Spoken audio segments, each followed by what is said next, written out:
संजना। आई नजर डालते हैं आज की कुछ खास खबरों पर।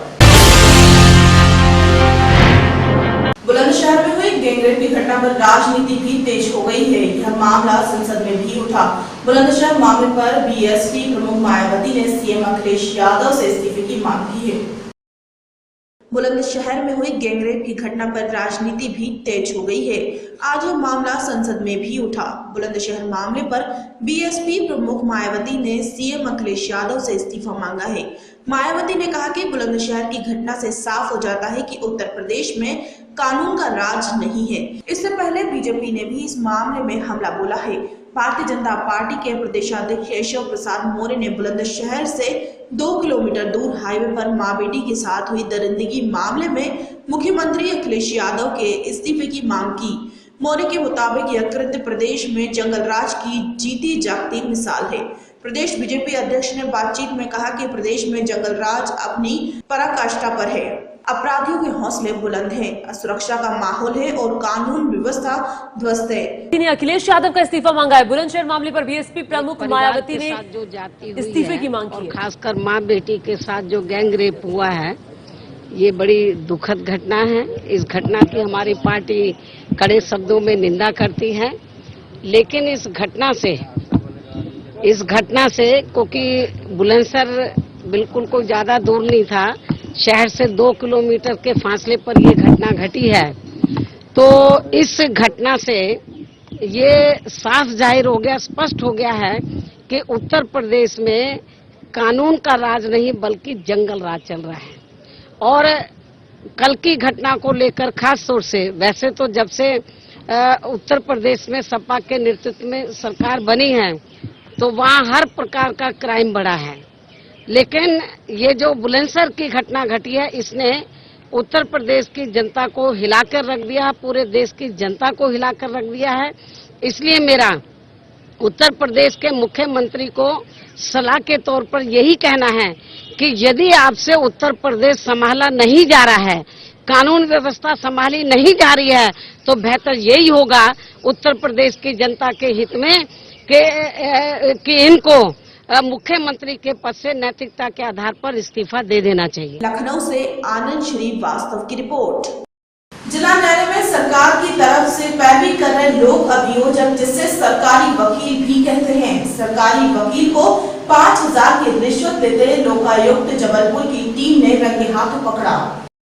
जिला न्यायालय में सरकार की तरफ से पैरवी कर रहे लोक अभियोजक, जिसे सरकारी वकील भी कहते हैं, सरकारी वकील ज्ञानेंद्र तिवारी को 5000 की रिश्वत लेते लोकायुक्त जबलपुर की टीम ने स्टेशन के पास जीआरपी थाने के करीब से पकड़ा और पकड़ने के बाद आगे की कार्यवाही के लिए स्टेशन के पास सिविल लाइन स्टेट हाउस ले आई, जहां कार्यवाही चल रही है। मामला यह है कि हरिद्वार निवासी रमेश राय की बेटी का अपहरण हो गया था, जिसका केस न्यायालय में चल रहा था, जिसमें अच्छे से फरियादी रमेश राय का पक्ष रखने के लिए मांगी गई थी 25,000 की रिश्वत, जिसमें 10,000 रूपए वेदना दवाई की दुकान में ज्ञानेंद्र तिवारी ही वकील को दिए तथा 1,000 रूपए कल दिए और 5,000 रूपए आज स्टेशन परिसर में जीआरपी थाने के पास दिए, जहां से ज्ञानेंद्र तिवारी शासकीय लोक अभियोजक को गिरफ्तार कर मुचलके पर छोड़ा गया।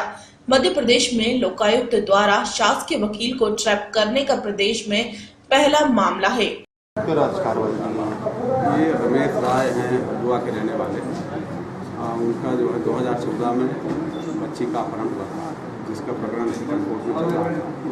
उसी के शासकीय अधिवक्ता थे ये ज्ञानेंद्र तिवारी जी। ज्ञानेंद्र तिवारी जी तो उस केस की पैरवी कर रहे थे। उसको अच्छे से लड़ने के लिए जो है तो 5,000 रुपये रिश्वत की मांग की गई थी, जिसकी शिकायत ज्ञानेंद्र तिवारी द्वारा पुलिस अधीक्षक श्री पीपू शुक्ला साहब को की गई थी। तो उसी पर से हम लोग टीम के साथ आकर के ये कौन ज्ञानेंद्र तिवारी? ज्ञानेंद्र तिवारी शासकीय लोक अभियोजक। सर कितने की रिश्वत मांगी गई थी? 5,000। 5,000 की तो आज दे रहे थे, टोटल कितनी मांगी? टोटल कितनी मांगी? 15,000 पहले का बता रहे हैं, लेकिन आज तो 5,000 का है। कहाँ से अरेस्ट हुआ है? जीआरपी थाने के पास। जीआरपी थाने के पास जो रिश्वत ली गई थी, उसके बाद कार्रवाई हुई। Sir what's your name and designation? R B. Sharma DSP Lokayukta, Shukla ji हैं हमारे TI साहब, मनोज गुप्ता जी TI साहब, और इसके साथ देविया साहब और अरविंद सिंह और शरद पांडे, 6 लोग बैठे। ठीक, थैंक यू। 2015 की फरवरी में इसका एक प्रकरण चल रहा था सत्र न्यायाधीश के यहाँ। तो वो अपहरण का प्रकरण, बच्ची का अपहरण हुआ था। तो उसमें तिवारी जी पैसा मांग रहे थे। पहले 10,000 रुपये दिया, बाद में कल 1,000 रुपये दिया, आज 5,000 रुपये। किस चीज़ का पैसा मांग रहे थे? किस चीज़ का पैसा? ये अगर पैसा नहीं दोगे तो कमज़ोर कर देंगे केस। तो आप पैसा दे रहे हैं? हाँ। कहाँ पे आप 5,000 रुपये कहाँ देने गए थे? मैं वो स्टेशन चौराहे के पास। क्या नाम है आपका? मेरा नाम रमेश कुमार है। इसके पहले कितना पैसा दे चुके हैं? 10,000 एक दे चुका हूँ। कल 1,000 रुपये दिया था, आज 5,000। कल 10,000 कहाँ दिए? पहले दिया था, आज से 2 महीने पहले। कहाँ दिए थे? ये बैद्यनाथ की दुकान में दिया था एक बार, और एक बार रास्ता में दिया था। ऐसे करके 10,000 पहले दे चुका हूँ। कल 1,000 दिया हूँ, आज 5,000। क्या नाम है? मेरा नाम रमेश कुमार है। मध्य प्रदेश कटनी से यश खरे की रिपोर्ट। कटनी जिला न्यायालय परिसर में आज नेशनल लोक अदालत के शुभारंभ जिला जज राधा सोनकर ने दीप प्रज्वलित कर किया। जिला न्यायालय परिसर में आज नेशनल लोक अदालत का शुभारंभ जिला जज राधा सोनकर ने दीप प्रज्वलित कर किया। इस अवसर पर अपर सत्र न्यायाधीश माइकल राव, अपर सत्र न्यायाधीश A.K. मिश्रा, मनोज तिवारी, मजिस्ट्रेट मुख्य न्यायालयिक मजिस्ट्रेट अरुण प्रताप सिंह तथा अधिवक्ता गण संघ के अध्यक्ष राजेश दीक्षित, विधिक सेवा प्राधिकरण के सचिव मजिस्ट्रेट महेंद्र नकवाल तथा जिला विधिक सहायता अधिकारी एवं समस्त वकील उपस्थित थे। नेशनल लोक अदालत में 300 एप्लीकेशन विद्युत विभाग में 9 लाख की वसूली हुई और 100 केस राजीनामे योग्य मामलों का निपटारा किया गया था। टेलीफोन विभाग द्वारा 172 प्रकरणों में 5,72,000 में 4 प्रकरणों के 5200 की हुई वसूली। जिला सत्र न्यायाधीश राधा सोनकर द्वारा 3 खंडपीठ बनाई गई थी, जिन खंडपीठ द्वारा मामले का निपटारा किया गया। मध्य प्रदेश विद्युत मंडल की तरफ से भी कोर्ट परिसर में शिविर लगाया गया, पर जब जिला सत्र न्यायाधीश राधा सोनकर जब निरीक्षण पर निकली तो उनसे जनता की शिकायत की, जिस पर उनसे जनता ने शिकायत की, जिस पर जिला न्यायाधीश ने मौके पर ही बिजली विभाग के अधिकारियों को लताड़ा कि 17,000 के बिल में 15,000 मांग रहे हैं। इस पर जिला सत्र न्यायाधीश नाराज हो गई और बिजली विभाग के अधिकारियों को बोला कि क्या छूट दे रहे हो, गरीब परेशान है। शिविर में भी बिजली उपभोक्ताओं को निराश लौटना पड़ा। कारण यह था कि बिजली बिल के उपभोक्ताओं को पेनाल्टी बस में छूट दे रहे थे, मूल रकम में कोई रियायत नहीं दी जा रही थी। बिजली विभाग के शिविर में ऐसे लोग भी थे जिनके नाम पर कोई बिजली का कनेक्शन न होने के बावजूद उनको नोटिस देकर बुलाया गया। ऐसे लोग परेशान नजर आए, पर कोर्ट परिसर में थे तो डर के मारे कैमरे के सामने कुछ नहीं बोल रहे थे। आज के दिन में जो है विद्युत के केसों की लोक अदालत में मुख्य रूप से माननीय उच्च न्यायालय और नालसा के आदेश से रखी गई है, जिसमें कम से कम 2,000 लोगों ने भाग लिया और 2,000 के करीब प्रकरण रखे गए थे, जिनमें से 300 प्रकरणों में प्री लिटिगेशन में निराकरण हो गए और 100 केस जो कोर्ट में चल रहे थे उनका निराकरण हुआ। बाकी अभी मध्याह्न बाद और भी केसों के निराकरण की संभावना है। तरफ से बैठे BSNL की तरफ से बैठे हुए हैं। आज कुल कितने प्रकरण राजस्व वसूली के टेलीफोन के आए हैं?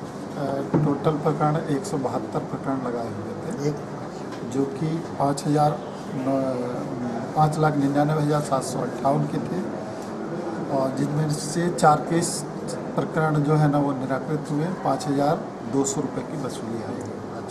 तो क्या लोगों में जागरूकता नहीं थी जो यहाँ लोक अदालत में नहीं आए हैं? जागरूकता थी उनमें, पर चूँकि उतना प्रचार प्रसार हम लोग बरसात के कारण नहीं कर पाए हैं।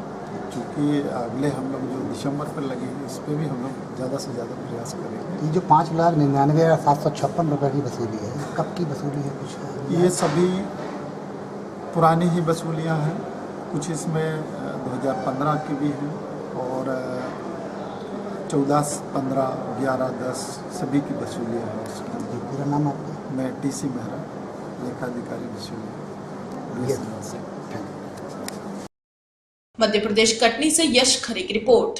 वाराणसी क्षेत्र के वर्तमान विधायक योगेंद्र निर्मल के नाम के अलावा पूर्व विधायक प्रदीप जायसवाल सहित कई नेताओं व उद्योगपतियों के नाम निःशुल्क गैस कनेक्शन में शामिल होने से हड़कंप मच गया है। मध्य प्रदेश के पूर्व मुख्यमंत्री दिग्विजय सिंह और उनके पुत्र का नाम गरीबी रेखा में होने का मामला उजागर हुआ था कि अब वाराणसी क्षेत्र के वर्तमान विधायक योगेंद्र निर्मल के नाम के अलावा पूर्व विधायक प्रदीप जायसवाल सहित कई नेताओं व उद्योगपतियों के नाम निःशुल्क गैस कनेक्शन में शामिल होने से हड़कंप मच गया। जानकारी के अनुसार प्रधानमंत्री उज्ज्वला के तहत घरेलू एलपीजी कनेक्शन प्रदान करने के लिए राज्य शासन द्वारा जातीय जनगणना 2011 की सूची के अनुसार पात्र हितग्राहियों की सूची गैस एजेंसी को उपलब्ध करवाई गई थी, लेकिन इस सूची में पात्र हितग्राहियों की जगह सक्षम परिवार के लोगों का नाम शामिल कर दिया गया है। ऐसे में योजना के तहत निःशुल्क गैस कनेक्शन के आवंटन की पूरी प्रक्रिया सवालों के घेरे में है और संदेह के दायरे में आकर खड़ी हो गई है। इस पूरे मामले का खुलासा वाराणसी के एक सामाजिक संगठन द्वारा किया गया। इस मामले में कांग्रेस के पूर्व विधायक एवं वर्तमान में कांग्रेस के जिलाध्यक्ष प्रदीप जायसवाल का कहना है कि पात्र हितग्राहियों को योजना का लाभ न देकर अपात्र लोगों को इसका लाभ दिया जा रहा है। इसमें अधिकारियों की लापरवाही है।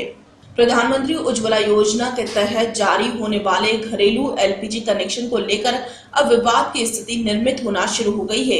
इस मामले में डेवलपमेंट ऑफ साइंटिफिक डेवलपमेंट के को ऑडिटर जाहिद हुसैन ने बताया कि इस सूची में यह नाम उस समय प्रकाश में आया जब वह स्थानीय गैस एजेंसी के हितग्राहियों को गैस कनेक्शन नहीं दिए जाने के मामले में जानकारी लेने पहुंचे थे, जहां उन्होंने जारी सूची का अवलोकन किया, जिसमें वर्तमान विधायक सहित नगर के कई अमीरों के नाम भी दिए गए थे। गरीबों के प्रति क्या मंशा है और गरीबों के प्रति कितने संवेदनशील है लोग, इससे जाहिर होता है कि अभी हमारा तो नाम आया, इसके पहले हमारे माननीय मुख्यमंत्री दिग्विजय सिंह जी का नाम उसमें आ गया। एक प्रकार से गरीबों के साथ बहुत बड़ा मजाक राज्य सरकार कर रही है। जहाँ गरीबी रेखा में सर्वे की बात आती है तो हम ये देख रहे हैं कि जो वास्तव में गरीब है वो बेचारे कई बार लोक कल्याण सेवा में जाकर थक गए, उनका नाम गरीबी रेखा में नहीं आता, उनका नाम बार बार आवेदन करने पर भी काट दिया जाता है और सक्षम लोगों का नाम गरीबी रेखा में आ रहे हैं, तो वहाँ भी बहुत बड़ा खिलवाड़ हो रहा है। तो इसके कारण हमारे गरीब आपको सुनाई दे रहा है, क्या चर्चा सुनने मिल रही है? इसमें चर्चाओं के माध्यम से ही है कि विधायक महोदय का नाम है, पूर्व विधायक का नाम है, इनका नाम क्यों है, उनको कनेक्शन क्या आप दोगे? तो उनके पास ऑलरेडी पहले से गैस कनेक्शन है और उन्होंने सब्सिडी भी छोड़ रखी है, सब्सिडी भी छोड़ दी है और वो गैस कनेक्शन लेने भी नहीं आएंगे और हम दे भी नहीं पाएंगे, इसलिए भी नहीं दे पाएंगे, ऑलरेडी उनके पास में कनेक्शन है तो वो डुप्लीकेशन में आ जाएगा कि एक घर में 2 कनेक्शन नहीं हो सकते। लेकिन हम तो सूची के लिए बात है कि सूची में जिसका नाम है वो हमारे लिए उज्ज्वला का पात्र है, बीपीएल है वो, लेकिन महिला के लिए उसमें ऐसा है। मदरसा बोर्ड में व्याप्त भ्रष्टाचार के खिलाफ प्रेस क्लब में राष्ट्रीय सामाजिक कार्यकर्ता संगठन ने कॉन्फ्रेंस की। मदरसा बोर्ड में व्याप्त भ्रष्टाचार के खिलाफ रविवार को प्रेस क्लब में राष्ट्रीय सामाजिक कार्यकर्ता संगठन ने कॉन्फ्रेंस की। संगठन के राष्ट्रीय संयोजक मोहम्मद अफाक ने बताया कि मदरसा बोर्ड में भ्रष्टाचार चरम पर है। पूर्व चेयरमैन जेनू सजीदीन व रजिस्ट्रार मोहम्मद तारिक ने मदरसा बोर्ड को डुबा दिया है। भ्रष्टाचार का ये हाल है कि बिना रिश्वत दिए छोटा सा जायज काम भी नहीं होता। परीक्षार्थियों की फोटो बदल जाती है, बोर्ड की वेबसाइट कब बंद होती है और कब खुल जाती है बच्चों को पता ही नहीं चलता। मार्कशीट रजिस्ट्रार व रिश्तेदार के यहाँ छप रही है। शमीना कंप्यूटर जिसने पिछली बार मार्कशीट छापी थी उसी फॉर्म का निष्कासित ऑपरेटर आज बोर्ड कार्यालय में नौकरी कर रहा है। कार्यालय सचिव मोहम्मद शफाउत ने कहा कि मदरसा बोर्ड में भ्रष्टाचार की शिकायत मंत्री आजम खान और राज्यपाल से की जाएगी। वार्ता में महिला पुरुष समेत लगभग 200 लोगों ने भाग लिया। प्रेस वार्ता को हाजी मोहम्मद फहीम सिद्दीकी, राष्ट्र भागीदारी आंक के राष्ट्रीय संयोजक पीसी कुरेल, नागरिक अधिकार परिषद के सचिव Shahzade Mansoor Ahmad, smart party of Bharat के अध्यक्ष शैलेंद्र प्रताप सिंह, डॉक्टर जगमोहन वर्मा आदि ने संबोधित कर मदरसा बोर्ड से भ्रष्टाचार समाप्त करने और दोषियों के विरुद्ध शीघ्र कार्रवाई करने को कहा। लखनऊ से आनंद श्रीवास्तव की रिपोर्ट। राजधानी के हसरतगंज चौराहे पर एसएसपी मंजिल सैनी ने ट्रैफिक में सहयोग कर रही उम्मीद संस्था की वीरांगनाओं से मुलाकात कर उनका हौसला बढ़ाया।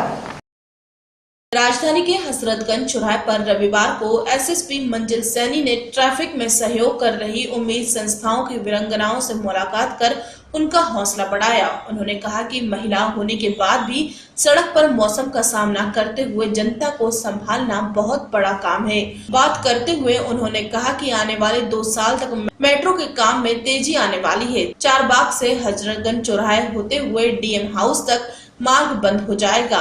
तब लखनऊ ट्रैफिक पुलिस को बहुत ही समझदारी और संयम से जनता को संभालना होगा।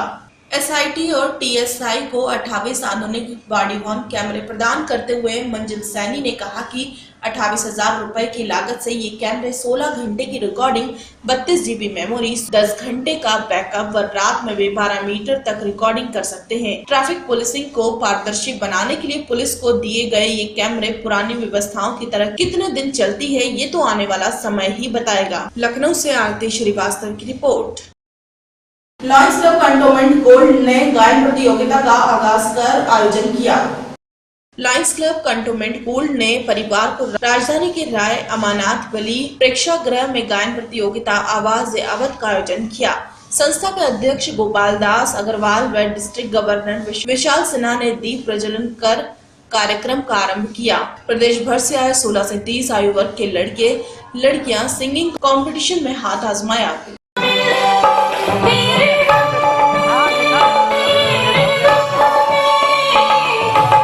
लखनऊ से आरती श्रीवास्तव की रिपोर्ट। महोबा में अपराध का ग्राफ बढ़ने लगा है। चोरों ने एक घर में घुसकर 1.25 लाख रुपए की नकदी सहित करीब 1 लाख रुपए के जेवर चुराकर भाग गए। महोबा में अपराधी बेलगाम और बेखौफ हो चुके हैं। खाकी की निष्क्रियता के चलते अपराध बढ़ रहा है। बीते दिनों महोबा में सरेआम एक वृद्ध को गोली मारकर की गई हत्या का अभी तक पुलिस खुलासा नहीं कर पाई और आज रात सुपा चौकी क्षेत्र के अंतर्गत ग्राम में अज्ञात चोरों ने एक घर पर चोरी की नकदी और जेवरात पर हाथ साफ कर दिया। दरअसल ग्राम सुपा निवासी नीरज त्रिवेदी अपने परिवार के साथ नींद की आगोश में था। तभी देर रात अज्ञात चोर घर में घुसे और अलमारी में रखी 1.25 लाख रुपए की नकदी सहित करीब 1 लाख रुपए के जेवर चुरा कर ले गए। जब सुबह पीड़ित और उसके परिवार की आंख खुली तो घर का सामान बिखरा पाया। घर से नकदी और जेवर गायब थे। पीड़ित ने चोरी होने की सूचना पुलिस को दी। सीओ चरखारी गुरुदयाल सिंह कटियार सहित कोतवाली पुलिस मौके पर पहुंची और पीड़ित परिवार से पूरी घटना की जानकारी ली। पुलिस ने घटना स्थल का निरीक्षण करने के बाद पीड़ित की तहरीर पर अज्ञात चोरों के खिलाफ मुकदमा दर्ज कर लिया। सुपा ग्राम है तो ये चरखारी थाने में पड़ता है, बड़ा गांव है। और एक यहाँ त्रिवेदी जी का, सुरेंद्र त्रिवेदी के यहाँ घर में जो मोबाइल की दुकान है, इसमें कुछ हार्ड कैश रखा था और कुछ अंदर वाले इनके घर के मकान में भी तो करीब 1.25 लाख रुपए की चोरी का ये तहरीर मिली है। घटना स्थल देखा है, सभी तरह पहलू पे जांच की जा रही है और उसी तरीके से सर ये घटना हुई तो घर वाले क्या कर रहे थे, कैसे ये घटना? ये घर वाले क्या, इनका बड़ा लड़का भी अपना लापरवाही बगल वाले रूम में लेटा ही था, उसका छोटा बच्चा भी है, उनके सुरेंद्र की माँ और उनका छोटा लड़का नीरज, वो जो दुकान पे बैठता है वो भी वही एक उसी में। तो जो ये बता रहे हैं या जैसा देखा गया है तो सस्पेक्टेड है। तो ऊपर से जाना, फिर किवाड़ खोलना, फिर जहाँ पे माँ बेटे लेटे हैं और माँ वृद्ध है, लड़का भी करीब 25 साल का है, उसके बगल से निकल करके फिर नीचे आना, फिर नीचे इनकी दुकान है, दुकान में आकर के फिर जो जहाँ पे निश्चित स्थान है वहाँ से हार्ड कैश उठाना और ना इनके कितने मोबाइल अच्छे मोबाइल रखे से वहाँ से कोई कुछ गया नहीं, सिर्फ हार्ड कैश ही गया है। उसके हम लोग देख रहे हैं, सभी जाँच करते हैं। 1.25 लाख रुपए की चोरी हुई है, जिसमें मेरा बिजनेस का पैसा था 1.25 लाख रुपए और घर का पैसा था उसमें 12,500 रुपए। 12 बजे के बाद हम लोग सभी सो रहे थे। कितना कैश ले गए? 1.25 लाख रुपए। उत्तर प्रदेश महोबा से इसराइल कुरैशी की रिपोर्ट। बस्ती सांसद हरीश त्रिवेदी अपने समर्थकों के साथ मऊ जेल में बंद दयाशंकर सिंह से मिलने पहुंचे और चेकिंग के नाम पर जेल का निरीक्षण किया। साथ ही दयाशंकर सहित अन्य बेरकों का जायजा भी लिया। बस्ती सांसद हरीश त्रिवेदी अपने समर्थकों के साथ मऊ जेल में बंद दयाशंकर से मिलने पहुंचे और चेकिंग के नाम पर जेल का निरीक्षण किया। साथ ही दयाशंकर सहित अन्य बेरकों का जायजा भी लिया। इस दौरान दयाशंकर से मिलने के लिए कई जनपदों के लोग मिलने आए थे। वहीं बस्ती सांसद सहित 203 लोग दयाशंकर सिंह से मिल चुके हैं, लेकिन जेल प्रशासन इस मामले को छुपाने में लगा हुआ है। बस्ती के भाजपा सांसद ने कहा कि निष्कासित भाजपा नेता दयाशंकर सिंह के राजनीतिक बंदी का व्यवहार नहीं किया जा रहा है, इसके साथ एक आम आदमी का व्यवहार किया जा रहा है। वहीं उनसे किसी से भी जेल प्रशासन मिलने नहीं दे रही है। निरीक्षण के दौरान मेरी मुलाकात हुई। जिस तरह मायावती सीएम से बुआ को न्याय दिलाने की बात कही और सीएम ने कोर्ट के आदेश आने के बाद तत्परता दिखाते हुए जिस तरह दयाशंकर को गिरफ्तार किया गया, इससे स्पष्ट नजर आ रहा है कि कहीं न कहीं यह दोनों लोग मिले हुए हैं। इन्होंने प्रशासन से यह मांग की है कि बसपा नेता नसीमुद्दीन सिद्दीकी समेत जितने नेताओं पर लखनऊ में मुकदमा हुआ है, उनके ऊपर पासपोर्ट एक्ट तहत सरकार और प्रशासन कार्रवाई करे। दयाशंकर को खाने में क्या दिया जा रहा है और उसको किस बैरक में रखा गया है के संबंध में पूछा गया तो उन्होंने बताया कि किस बैरक में रखा गया है और क्या खाने में दिया जा रहा है, इसकी कोई जानकारी नहीं है। सिटी मजिस्ट्रेट अमरनाथ राय ने बताया कि निरीक्षण के दौरान सांसद हरीश त्रिवेदी दयाशंकर से मिले हैं। इनका मेडिकल जांच प्रतिदिन किया जा रहा है, तबीयत सही है। खाने में जेल के नियमानुसार भोजन व रहने की व्यवस्था की गई है। इन्हें बैरक नंबर 11 में रखा गया है। बस्ती के माननीय सांसद जी थे, इन्होंने जेल विजिट किया है। कुछ कमियां भी हो पाई अब हम लोग के सामने तो नहीं होगी, संतोष प्रकट कर रहे हैं। मैंने जेल का निरीक्षण किया है। आज संडे था, मिलने का दिन, तो कुल 87 पर्चियाँ जारी हुई हैं, जिसमें कुल 160 प्लस 5 बच्चों के साथ लोग मिले हैं। आपका वो जो श्री दयाशंकर सिंह जी हैं, उनको एक पर्ची पर 3 लोग से मिले। ऐसी कोई शिकायत नहीं है और प्रॉपर अच्छा मतलब जो आम सबको दिया जा रहा है, आम कैदियों की तरह। हाँ बिल्कुल, प्रत्येक दिन मेडिकल हो रहा है, तबीयत ठीक है और उस पर बिल्कुल ध्यान दिया जाए। सांसद जी बस 2 मिनट। विजिट के दृष्टि से लोगों से जेल में आया था, दयाशंकर सिंह से मिले, लेकिन वो अनुमति नहीं मिल पाई। विजिट करने की दृष्टि से मेंबर ऑफ पार्लियामेंट होने का मैंने पूरे जेल का विजिट किया। ये जेल अधिकारी और जिला प्रशासन, दयाशंकर सिंह एक पॉलिटिकल बंदी है और जिस प्रकार का व्यवहार उनके साथ हो रहा है या उनसे मिलने नहीं दिया जा रहा है। मैं स्वयं हूँ, मुझे मिलने से मना किया गया। फिर मैं विजिट करने की दृष्टि से लोगों से, कैदियों से मिला और वहाँ की व्यवस्था देखा।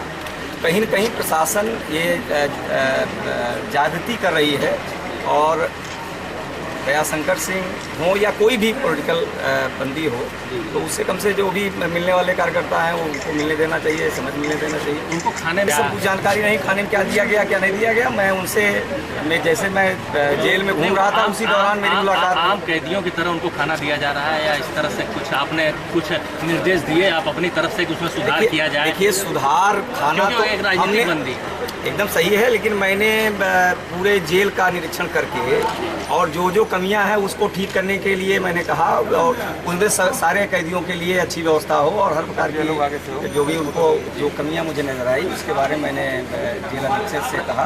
मैनुअल के हिसाब से उनको जो भी सुविधाएं मिलनी चाहिए उनको और अन्य कैदियों को वो दी जाए। कितने नंबर वो उन सुविधाओं में कहीं न कहीं कोई कमी है, चाहे वो सोने की व्यवस्था हो, खाने की व्यवस्था हो, पानी पीने की व्यवस्था हो। उत्तर प्रदेश सरकार ने बहुत तत्परता दिखाते हुए कहीं न कहीं ये स्पष्ट हो रहा है कि जो मायावती जी ने कहा कि हम उनकी बुआ हैं, वो हमारे भतीजा हैं, तो कहीं न कहीं मुख्यमंत्री ने भी उस धर्म का पालन किया, दयाशंकर सिंह को अरेस्ट किया।